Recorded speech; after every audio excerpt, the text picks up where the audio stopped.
Tens of thousands of people here in Hong Kong took to the streets on Sunday.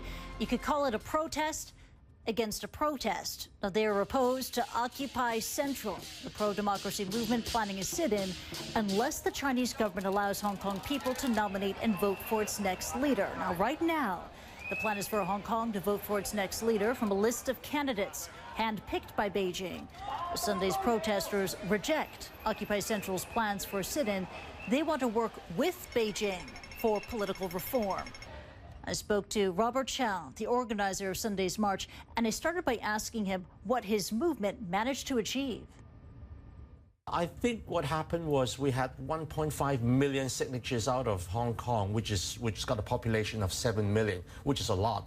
And yesterday, 250,000 people came out in walks, in presenting a flower to our shrine of peace. They run. So I think overall turnout means that Hong Kong people love peace, and they're not afraid to let people know that they desire peace and democracy. I think the Hong Kong police estimate the turnout was a little bit less than the number that you said. Nevertheless, you were able to mobilize tens of thousands of people onto the streets of Hong Kong on a very hot, sweltering day. How were you able to mobilize so many people?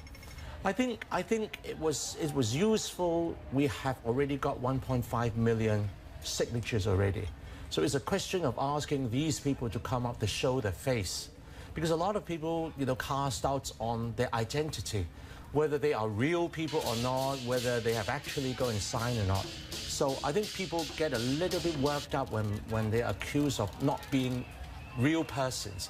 So when the occasion arises, then they say, yeah, we'll come out. Now, some number of observers pointed out that they saw people who seemed new to Hong Kong, who were speaking Mandarin, not local Cantonese. Were mainland Chinese brought to Hong Kong just to participate in your movement's protest yesterday? Yeah, I'm not surprised of that. In fact, we have a large contingent of mainlanders who are waiting to come to Hong Kong as residents. They already got everything approved, but they're waiting to come. So they're not Hong Kong residents yet? They're not Hong Kong residents yet, but there are a lot of Hong Kong residents, who married a Hong Kong resident, but they stay in Shenzhen, for example. And they want to show their support too, so they can come. I mean, we're not going to stop them. How large was that group? I don't think it's really a lot. If you go through the people and you look at them, then you say quite a lot of them come from NT, but new territories. But half the population lives in new territories, so they are of a more mature group. Yeah, that I admit. So I think overall speaking, these are the adults of Hong Kong, the matured adults of Hong Kong who are coming out. And how many Hong Kong companies and businesses told and ordered their staffers and employees to take part in your protest? No, nobody can order a staff to go and walk under the sun for 3 hours. I mean, would you be ordered? Would you abide by such an order? Nobody does. Hong Kong has got 3% unemployment rate. If the boss tells the staff to do something he does not desire, he just quit and join another company. Now, there were a number of people holding Chinese flags. Not the Hong Kong Bikini flag, but the Chinese flag. Why is that? Because Hong Kong is part of China. So if there's a march in New York, if someone waves the, if he waves a Union Jack, then you can say, well, that's odd. But if he waves the stars and, stars and stripes, that's understandable.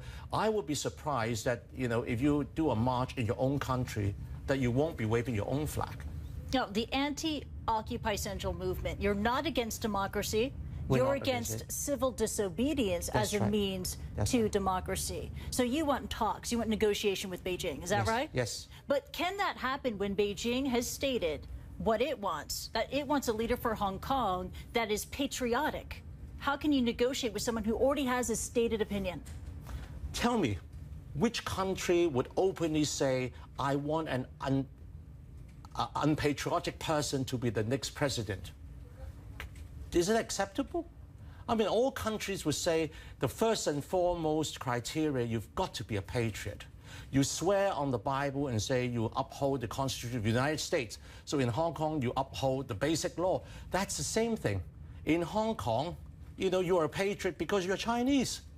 There's nothing strange about it. Will democracy take root in Hong Kong? I think so. I mean, but as all democracy movements, it will have to go through some hurdles. I think we're in the middle of a hurdle now. If we cross that hurdle, then come 2017, we will have universal suffrage. Now, but that is not the end of it. That is an ongoing process. And we hope one day in the future we'll get it better than what we're going to get in 2017.